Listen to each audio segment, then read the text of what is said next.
जैसे जैसे टाइम बीतता है, जेन और मिस्टर रोचेस्टर के बीच सिर्फ एक गवर्नेंस ऑफ मास्टर का रिलेशन नहीं रहता, बल्कि धीरे धीरे एक डीप इमोशनल बॉन्डिंग डेवलप हो जाती है।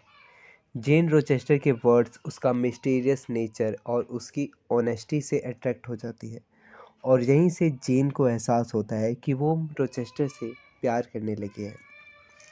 दूसरी तरफ रोचेस्टर भी जेन की सिंप्लिसिटी, इंटेलिजेंस और स्ट्रॉन्ग नेचर से डीपली इम्प्रेस्ड होता है। इसीलिए रोचेस्टर जेन से शादी करना चाहता है, और जेन को लगता है कि शायद उसकी ज़िंदगी फाइनली परफेक्ट हो रही है। Secret of Thornfield. लेकिन यहीं पर कहानी एक डेंजरस टर्न लेती है। शादी के दिन जब सब कुछ रेडी होता है, तब एक शॉकिंग ट्रुथ सामने आती है। जेन को पता चलता है कि मिस्टर रोचेस्टर ऑलरेडी मैरिड है, और उसकी वाइफ का नाम है Bertha Mason. Bertha mentally ill है, और उसे थॉर्नफील्ड हॉल के एटिक यानी कि ऊपर के बंद कमरे में छुपा कर रखा गया है, जहाँ से जेन ने पहले भी काफ़ी बार किसी के चिल्लाने की वॉइसेस सुनी थी। पर उसे पूछने पर यही बताया गया था कि ऊपर उनके घर की एक पागल मेड रहती है। ये सीक्रेट जेन के लिए सिर्फ एक शॉक नहीं, बल्कि एक इमोशनल ब्रेकडाउन जैसा होता है। जेन का डिसीज़न। वो चाहे तो रोचेस्टर के साथ रह सकती थी, लेकिन वो ऐसा नहीं करती। जेन रोचेस्टर के साथ रहने से मना कर देती है। रीज़न एक नहीं, बल्कि दो बहुत स्ट्रॉन्ग रीज़न्स होते हैं। पहला, सेल्फ रिस्पेक्ट।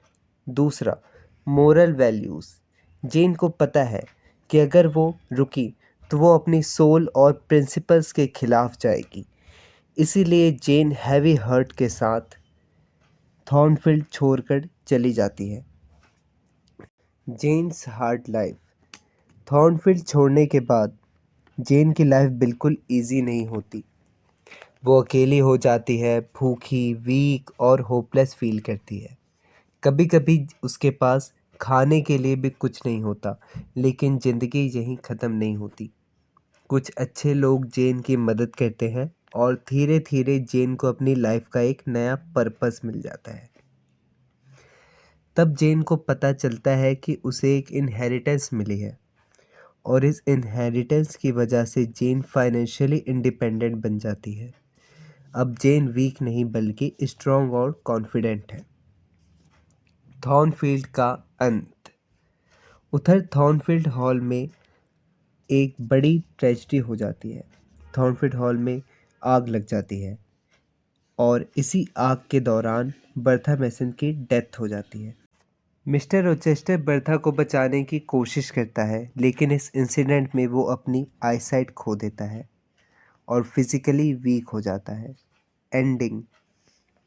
अब जब जेन वापस रोचेस्टर के पास जाती है, तो सिचुएशन बिल्कुल अलग होती है। इस बार जेन इंडिपेंडेंट होती है, डिपेंडेंट नहीं। दोनों इक्वल टर्म्स पर शादी करते हैं।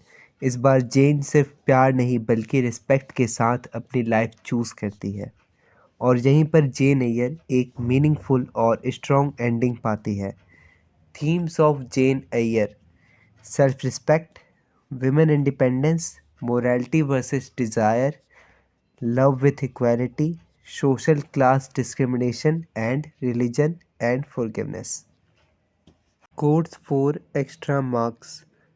I am no bird and no net ensnares me. Second, I must keep in good health and no die.